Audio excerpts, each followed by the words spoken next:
आज हम तृतीय वर्ष संस्कृत के प्रथम प्रश्न पत्र वैदिक व लौकिक काव्य एवं गद्य के अंतर्गत महाकवि भारवी विरचितम किरातार्जुनीय महाकाव्य के प्रथम सर्ग के 28, 29 और 30वें श्लोक का आज हम अध्ययन करेंगे। सबसे पहले हम 28वें श्लोक को देखते हैं।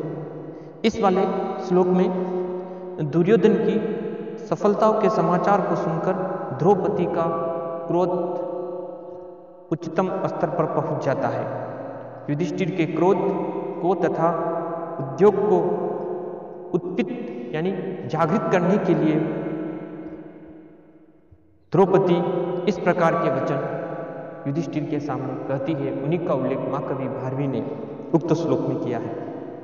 मैं श्लोक का वाचन करता हूँ, तत्पश्चात हम इसके अर्थ को देखेंगे। महाकवि भारवी के भावों को उल्लेखित कर द्रौपदी युधिष्ठिर जी के सामने क्या कर रही है। भवादृशेषु प्रमदा जनोदितं भवत्य अधिक्षेप इव अनुशासनम् तथापि वक्तुं व्यवसायन्ति मां निरस्तनारी समया दुराधयः। क्या कह रही है द्रौपदी? भवादृशेषु प्रमदा जनोदितं भवत्य अधिक्षेप इव अनुशासनम् तथापि वक्तुं व्यवसायन्ति मां निरस्तनारी समया दुराधयः।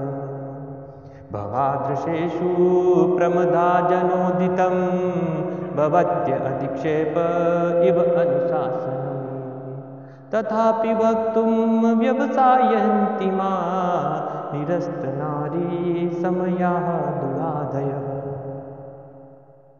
श्लोक का अन्वय इस तरह से होगा। भवादृशेषु प्रमदा जनोदितं अनुशासनम अधिक्षेप इव भवति तथापि निरस्तनारी समया दुराधयः मां वक्तुं व्यवसायन्ति। भवादृशेषु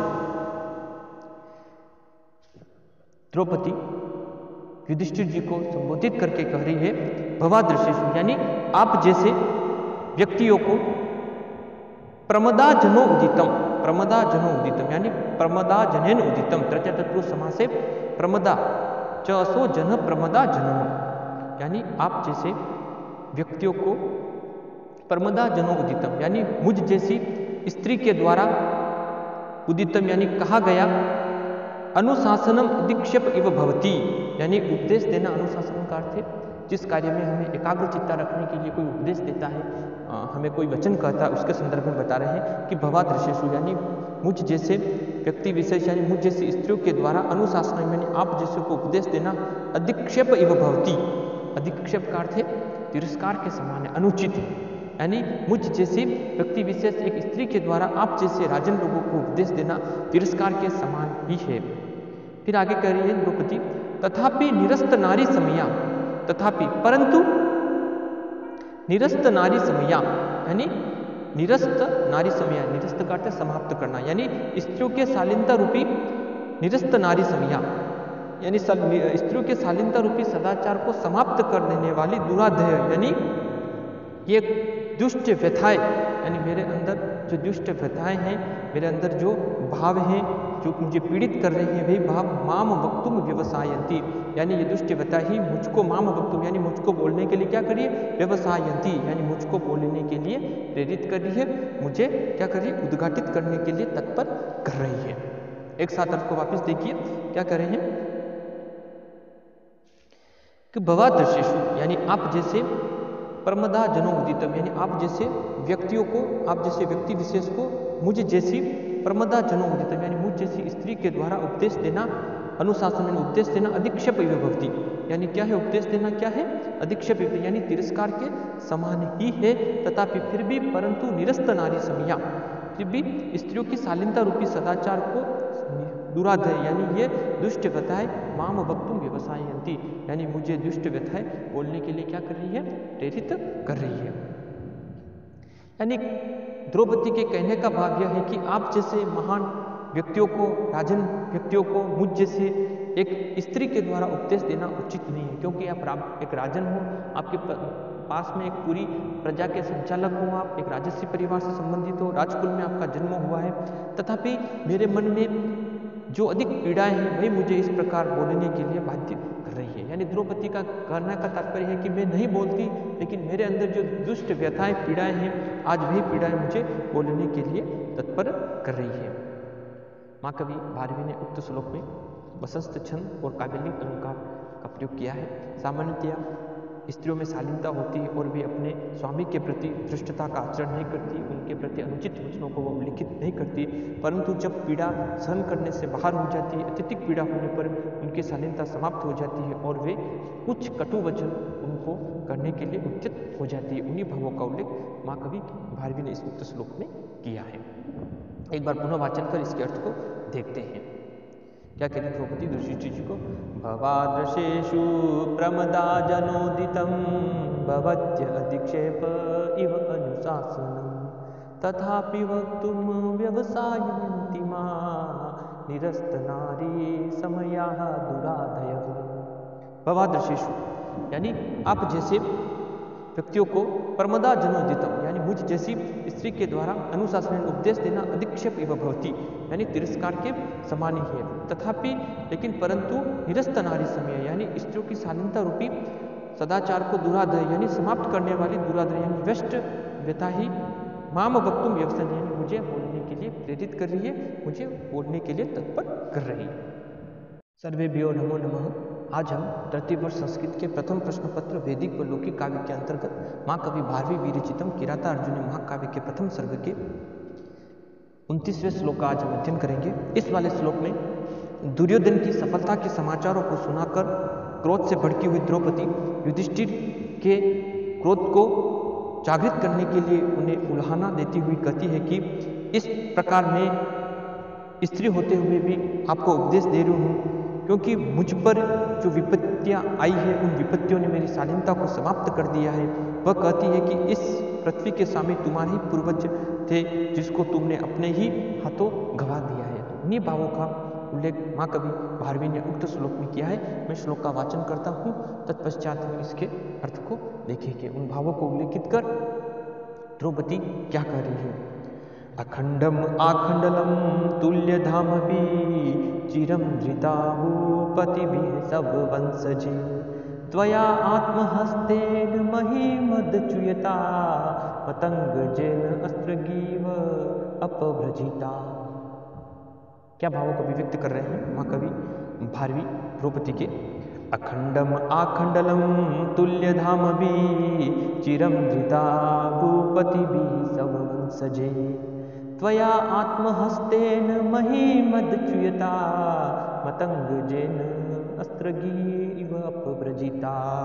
अखंडम आखंडलम तुल्यधामपि चिरं धृता भूपतिभिः सब वंशजी।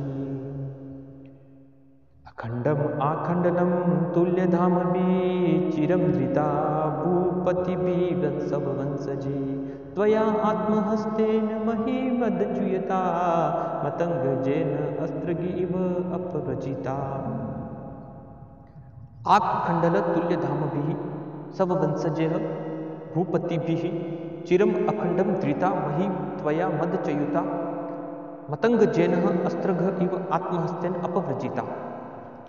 आखंडल तुल्यधामभिः,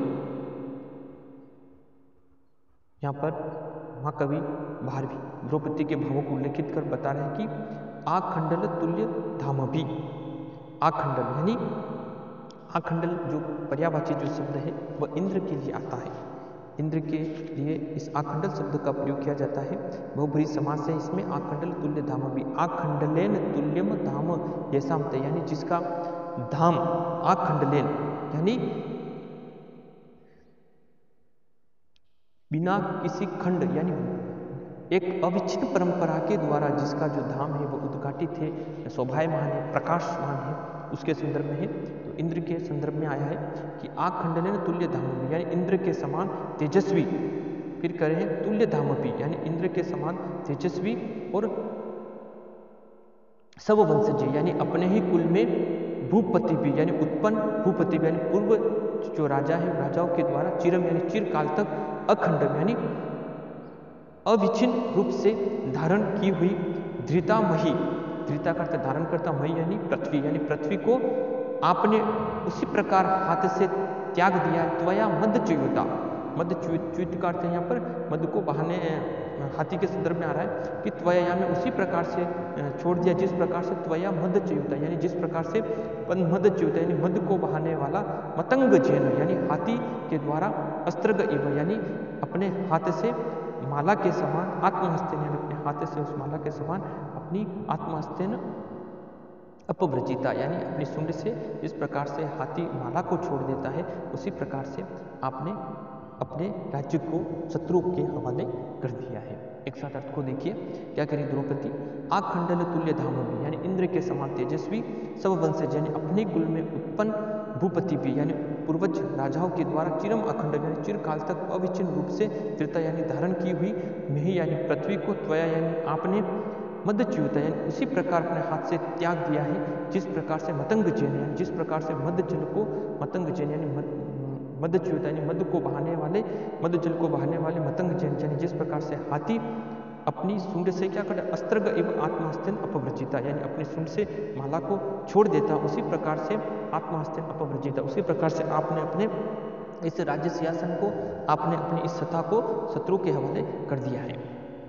द्रौपदी के कहने का भाव यह है कि इस पृथ्वी के स्वामी आपके पूर्वज ही थे, चिरकाल तक अविच्छिन्न रूप से वे इसका शासन करते रहे हैं, इसीलिए धर्म के अनुसार आप ही इस राज्य के स्वामी थे। परंतु आपके राज्य के छिन जाने के कारण शत्रु का बलशाली होना नहीं था, आपने अपनी ही आलस्यता डरपोक और भीरुता से इस राज्य का परित्याग कर दिया। यदि आप उद्योगशील और वीर होते तो आपकी यह दशा कभी नहीं होती। यानी जुए में छल करके उन कौरवों ने पांडवों से राज्य छीन लिया था, अगर उस समय युधिष्ठिर विरोध कर लेते तो शायद वो राज्य उनसे नहीं छीनता। इन्हीं भावों का उल्लेख महाकवि भारवी ने उक्त श्लोक में किया है। उपमा अलंकार की छटा विद्यमान प्रशस्त छंद है। इंद्र के समान तेजस्वी राजाओं ने आखंडल उपमान भूपति उपमेय तेजस्विता होने साधारण धर्म और तुल्य उपमावाचक शब्द है, इसलिए यहाँ पर पूर्ण उपमा है। जिस प्रकार से हाथी अपनी सूंड से अपनी माला को छोड़ देता उसी प्रकार आपने हाथ से पृथ्वी का परित्याग कर दिया है। इस वाक्य में मतंग उपमान और युधिष्ठिर उपमेय, सूंड उपमान और हाथ उपमेय, माला उपमान और पृथ्वी में छोड़ देना साधारण धर्म है। इव उपमावाचक शब्द इस प्रकार उपमा के चारों अंग होने से ये भी पूर्ण उपमा है और वसंत चंद है। इस तरह से महाकवि भारवी के कहने का तात्पर्य है कि अन्याय का प्रतिकार करना हमें हमेशा करना चाहिए। अगर सज्जन व्यक्ति अन्याय का प्रतिकार नहीं करेंगे तो वे खुद ही विपत्ति में फंसेंगे। जहाँ पर अगर किसी सज्जन व्यक्ति को लगे कि कोई व्यक्ति विशेष आप पर अन्याय कर रहा है तो निश्चित रूप से हमें उसका प्रतिकार करना चाहिए। सज्जन को अपनी सज्जनता का परित्याग न करके उस अन्याय का प्रतिकार करने में संलग्न रहे। अगर सज्जन व्यक्ति ऐसा नहीं रखता है तो वह व्यक्ति विशेष बहुत दुख पाता है। इसीलिए जहाँ हो सके सज्जन को अपनी सज्जनता का आचरण वही करना चाहिए जहाँ पर सामने वाला व्यक्ति सज्जनता का आचरण करे। अगर सज्जन व्यक्ति विशेष को ये मालूम पड़ जाए कि सामने वाला व्यक्ति अन्याय के द्वारा उसके शासन को या उस पर अत्याचार कर रहा है तो सज्जन व्यक्ति को भी अनीतितापूर्वक उस अन्याय का प्रतिकार करना चाहिए। एक बार पुनः श्लोक का वाचन कर इसके अर्थ को देखते हैं। अखंडम आखंडलम तुल्यधामभि चिरम धृता भूपतिभि सब वंशजे त्वया आत्महस्तेन मही मदच्युता मतंगजेन अस्त्रगीव अपव्रजिता। आखंडल तुल्यधामभि यानी इंद्र के समान, आखंडलम तुल्यधाम यानी इंद्र के समान तेजस्वी और सब वंशज यानी अपने ही कुल में भूपति यानी उत्पन्न या राजाओं के द्वारा चिरम आखंड में चिरकाल तक अखंड में अविच्छिन्न रूप से धारण की गई अखंडम धृतामही यानी इस पृथ्वी को आपने त्वया मदच्युता आपने अपने हाथ से उसी प्रकार से त्याग दिया है। मतंग जैन जिस प्रकार से मतंग जैन अस्त्रगन जिस प्रकार से मद जल को बहाने वाला हाथी अस्त्रग यानी माला को एवं आत्मस्थन अपवर्जिता यानी अपनी सूंड से माला को छोड़ देता है। नमो नमः। आज हम तृतीय वर्ष संस्कृत के प्रथम प्रश्न पत्र वैदिक व लौकिक काव्य के अंतर्गत महाकवि भारवी विरचितम किरातार्जुनीय महाकाव्य के प्रथम सर्ग के 30वें श्लोक का आज हम अध्ययन करेंगे। इस वाले श्लोक में दुर्योधन की सफलता के समाचारों को सुनकर क्रोधित हुई द्रौपदी युधिष्ठिर जी से कह रही है कि आपने अपने स्वयं के दोष से ही धर्म से प्राप्त राज्य का परित्याग किया है अब वह कहती है कि कुटिल व्यक्तियों के प्रति कूटनीति का प्रयोग निश्चित रूप से उचित होता है, ऐसा शास्त्रों में भी उल्लेखित है। और अगर कोई व्यक्ति हमारे साथ कूटनीति के द्वारा हमारा शासन को हड़प रहा है या हमारे प्रति कुटिल व्यक्तियों के प्रति कूटनीति का आचरण ही व्यक्ति विशेष को उन्नति के मार्ग पर प्रशस्त करता है, इसी का उल्लेख महाकवि भारवी ने उक्त श्लोक में किया है। मैं श्लोक का वाचन करता हूँ, तत्पश्चात हम इसके अर्थ को देखेंगे। परीक्षा उपयोगी श्लोक है, परीक्षा में बहुत सी बात पूछा भी जाता है, इसलिए इसको ध्यान से देखना है और ये परीक्षा में आता भी है। क्या कह रहे हैं? कुटिल व्यक्तियों के प्रति कूटनीति का उपयोग कर महाकवि भारवी के भावों को लेकर द्रौपदी युधिष्ठिर जी को क्या कह रही है? व्रजन्ति ते मुड़दियः पराभवं भवन्ति माया विसूयेन माहिनः प्रविश्य हि गणन्ति सटास्तथा विदान् असंवृता अंगा निशिता इवेश्वः। बहुत लौकिक जगत की बातों को उल्लेखित कर महाकवि भारवी ने इस श्लोक को उल्लेखित किया है। व्रजन्ति ते मुड़दियः पराभवं भवन्ति माया विसूयेन माहिनः प्रविश्य हि गणन्ति सटास्तथा विदान् असंवृता अंगान् निशिता इवेशिषः।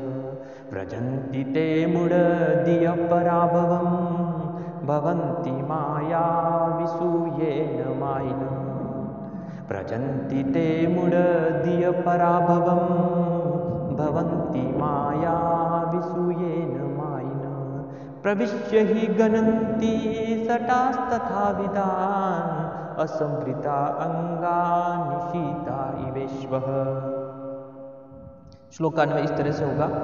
ये माया विषु माइनः न भवन्ति मुड़दय ते पराभं व्रजन्ति ही शटाः निशिताः ईशव इव तथा विदानम असंवृतांगान प्रविश्य गणन्ति।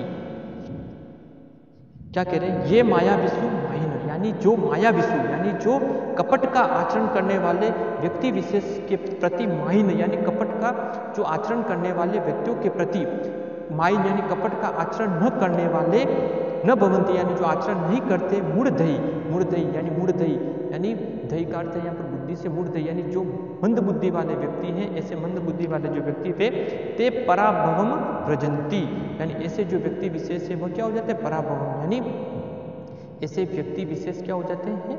पराजय को प्राप्त हो जाते हैं। यानी जो व्यक्ति कपट का आचरण करने वाले व्यक्ति विशेष के प्रति कपट का आचरण नहीं करते, ऐसे व्यक्ति विशेष पराजय को प्राप्त हो जाते हैं। अब यहाँ पर आगे कवि बता रहा है कि किस तरह से पराजय को प्राप्त करते, उपमा अलंकार का प्रयोग कर और बता रहे हैं कि क्योंकि सठा निशिता यानी निश्चय ही धूर्त मनुष्य क्या करते हैं? निशिता। सटा का अर्थ है यहाँ पर धूर्त मनुष्य यानी सटा जो धूर्त मनुष्य तथा विधान यानी क्या करते? धूर्त मनुष्य जो होते हैं वे उसी प्रकार से सरल हृदय वाले और राज्य की अंगों की रक्षा करने वाले जो व्यक्ति विशेष है उनको क्या करते? निशिता यानी जिस प्रकार से तीक्ष्ण, निशिता करते तीक्ष्ण, इस सब का अर्थ है तीक्ष्ण बाणों के समान इव तथा विधानम यानी उसी प्रकार से तथा विधानम यानी उसी प्रकार से उसका विनाश कर देते। जिस प्रकार से तीक्ष्ण बाण होता है वह क्या करता है? असंवृत्त अंगान यानी असंवृत्ता अंगान यानी राज्य अंग की रक्षा न करने के संदर्भ में, और दूसरा है यहाँ शरीर को न ढकने वाले उस कवच के समान प्रविश्य गणन्ति यानी प्रवेश करके उसका विनाश कर देते हैं। यानी जिस प्रकार से तीक्ष्ण बाण जो होता है वह कवच आदि से ढके हुए अगर हमारा अंग कवच आदि से नहीं ढका हुआ है तो वह अंगों में घुसकर हमारा मृत्यु को प्राप्त करा देता। उसी प्रकार से ये कपट आचरण करने वाले कपटी जो मनुष्य होते हैं वे राज्य व्यवस्था में घुसकर क्या करते हैं? उस राजा के शासन को हड़प लेते हैं। इन्हीं भावों का उल्लेख द्रौपदी करी। एक साथ वापस उसके अर्थ को देखिए कि ये माया विश्व माया यानी जो कपट का आचरण करने वाले माया यानी कपटियों व्यक्तियों के प्रति न भवंती यानी जो कपट का आचरण नहीं करते, मूढ़धयी यानी वे मंद बुद्धि व्यक्ति ते पराभव उसी प्रकार से पराजय को प्राप्त हो जाते हैं, वर्जन हो जाते हैं। किस प्रकार से? क्योंकि सठा निशिता क्योंकि धूर्त मनुष्य निशिता यानी जिस प्रकार से तीक्ष्ण ईसव यानी बाण के समान तथा विधान यानी जिस प्रकार से एक तीक्ष्ण जो बाण होता है वो तीक्ष्ण बाण क्या करता है? उसी प्रकार से हमारे कवच से न ढके हुए असंवृत अंगान यानी कवच से न ढके हुए अंगों में प्रवेश यानी प्रवेश करके घनंती यानी हमें मृत्यु को प्राप्त करा देता है, हमारा विनाश कर देता है। उसी प्रकार से ये कपट जो व्यक्तिवाद विशेष जो व्यक्ति होते हैं, ऐसे धूर्त मनुष्य उसी प्रकार से सरल हृदय वाले और अपने राज्य अंग की रक्षा न करने वाले उन राजाओं के राज्य में घुसकर उनका उसी प्रकार से विनाश करते हैं, जिस प्रकार से तीक्ष्णमान कवच आदि से न ढके हुए अंगों में घुसकर विनाश कर देते हैं। यानी द्रौपदी के कहने का भाव है कि कपट का आचरण करने वाले व्यक्तियों के प्रति कपट का आचरण करना उचित होता है। कपटी व्यक्तियों के प्रति इस प्रकार का व्यवहार न करने से निश्चित रूप से राजा को पराजय ही मिलती है। दुर्योधन के कपट का व्यवहार करना दुर्योधन ने कपट का व्यवहार कर आपका सारा राज्य छीन लिया है, आप कूटनीति का प्रयोग करके उससे बदला ले सकते हैं। इस तरह से द्रौपदी युधिष्ठिर जी को क्रोध को उद्रेक करने के लिए अपने भावों को अभिव्यक्त कर रही है। वसंत छंद और पूर्णा उपमा अलंकार की छटा इस श्लोक में विद्यमान है। माँ कवि भारवी ने यहाँ बताया है कि राजाओं का सरल प्रकृति का स्वभाव होना उचित नहीं है। चाहे कोई भी व्यक्ति विशेष हो, उसका सरल स्वभाव सिर्फ सज्जन व्यक्तियों के प्रति ही सीमित रहना चाहिए, क्योंकि जहाँ पर अगर लगे कि कपटी व्यक्ति विशेष जहाँ पर निवास है, वहाँ पर व्यक्ति विशेष को अपनी कूटनीति का अवश्य प्रयोग करना चाहिए, क्योंकि सज्जनता का व्यवहार सज्जन व्यक्तियों के प्रति करना चाहिए, और जहाँ पर दुष्ट व्यक्ति हो तो उन दुष्टों के प्रति दुष्टता का व्यवहार करना चाहिए। यही एक लौकिक नीति है। अगर सज्जन व्यक्ति अपनी सज्जनता का परित्याग नहीं कर सज्जनता रूपी से रहेगा तो निश्चित रूप से इस कलयुग में उस व्यक्ति विशेष को बहुत ही जीवन में दुख देखना पड़ेगा। इस प्रकार से कूटनीति का आश्रय लेकर ही राजा अपनी और राज्य की रक्षा कर सकते हैं। कम से कम जो कपटी व्यक्ति है उसकी कूटनीति का प्रतिकार तो कूटनीति से ही किया जा सकता है। जो राजा सरल हृदय वाले होते हैं, अपने राज्य के अंगों का उचित प्रकार से रक्षा नहीं कर सकते, वे निश्चित धूर्तों के द्वारा विनाश को प्राप्त हो जाते हैं और वे राज्य परिवार पर वे धूर्त लोग अपना अधिकार कर लेते हैं। एक बार पुनः श्लोक का वाचन कर इसके अर्थ को देखते हैं। परीक्षा उपयोगी श्लोक है, परीक्षा में पूछा भी जाता है। क्या कह रहे हैं द्रौपदी, क्या कह रहे युधिष्ठिर जी को? प्रजन्ति ते मूढ़धियः पराभवं भवन्ति माया विसूयेन मायिनः प्रविश्य हि गणन्ति सटास्तथा विदा न असंवृता अंगा निशिता इवेश्वः। प्रजन्ति ते मूढ़धियः यानी कि ये माया विसु माइन, यानी जो कपट का आचरण करने वाले माइन यानी कपटियों के प्रति जो कपट का आचरण नहीं करता, ने भवंती नहीं करता है, मूढ़ यानी ऐसे मूर्ख व्यक्ति, मंद बुद्धि वाले व्यक्ति ते पराभव वर्जंती यानी उसी प्रकार से पराजय को प्राप्त हो जाते हैं। किस प्रकार से? क्योंकि ही सटा, क्योंकि जिस प्रकार से धूर्त मनुष्य उसी प्रकार से सरल रहते वाले व्यक्ति या उसके चित्त को उसी प्रकार से उसके राज्य को हड़प कर ले, जिस प्रकार से निश्चित है तीक्ष्ण एवं यानी बाण के समान, जिस प्रकार से तीक्ष्ण बाण क्या करता है? असंवृत अंगान यानी अंगों से नहीं ढके हुए कवच के समान, यानी जिस प्रकार से अंग के ऊपर हमें किसी प्रकार का कवच नहीं धारण कर रखा, जिस प्रकार से वो बाण घुसकर प्रविश्य घनंती यानी हमारा विनाश को प्राप्त करता, मृत्यु को प्राप्त कर देता है। इसी प्रकार से एक कपटी व्यक्ति राज परिवार में घुसकर उस व्यक्ति विशेष का विनाश करा देते हैं। धन्यवाद।